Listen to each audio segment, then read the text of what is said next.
Peggy 16. Hi, I'm Daxkin from Rocksteady, and these are my top tips for Batman Arkham City. My top tip for combat. In Batman Arkham Asylum, the most enemies that we could have coming at Batman at once was about 12. In Batman Arkham City, we've beefed that up to about 27. So you're going to find yourself in these huge street brawls with multiple guys from multiple gangs with loads of weapons all coming at you at once. The key is to take these guys out of the fight as quickly as you can. And that means reaching a combo chain of 8 successive hits or more, and then using that instant takedown to take one of them out of the fight immediately. That way you can thin the crowd and really work the group to the best advantage. So that is my combat tip. Here's my supervillain encounter tip. The thing about Riddler is he's trying to meet Batman not with physical dominance, but on the intellectual battlefield. So to take down Riddler, you need to outthink him before you can outbeat him.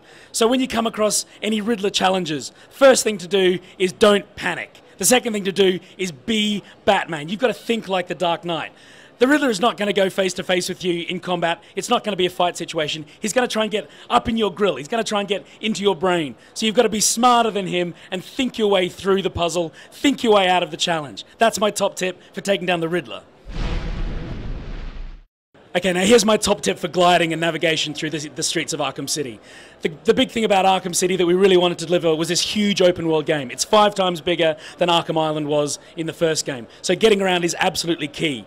We've developed this full momentum gliding system that allows Batman to sit on a gargoyle or dive off the top of a building, dive down into the street, use that momentum, use that inertia to carve between the buildings of Arkham City. It's all about maintaining your inertia and picking your grapple points with precision. So when you're gliding, think about what your next move is. Always be thinking one move ahead. That's the best way to get through the streets of Arkham City with perfect Batman precision.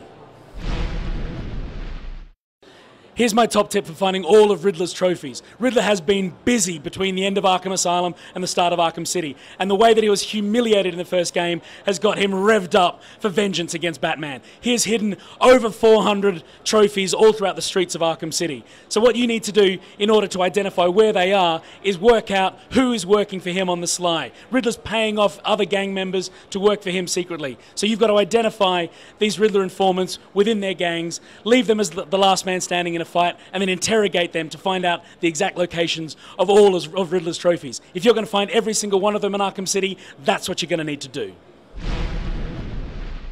Okay, as you all know, Batman is the Dark Knight, but he's also Gotham's final savior, he's the Cape Crusader, as well as the world's greatest detective. So no Batman experience is complete without crime scene investigation and forensics. So when you move through Arkham City and you identify something a little strange, don't just keep on flying by, don't just blast past that. Take a moment to stop, use your detective mode, and use your forensic skills to see what's going on. That is the key to finding out what's really humming underneath the skin of Arkham City. Good luck.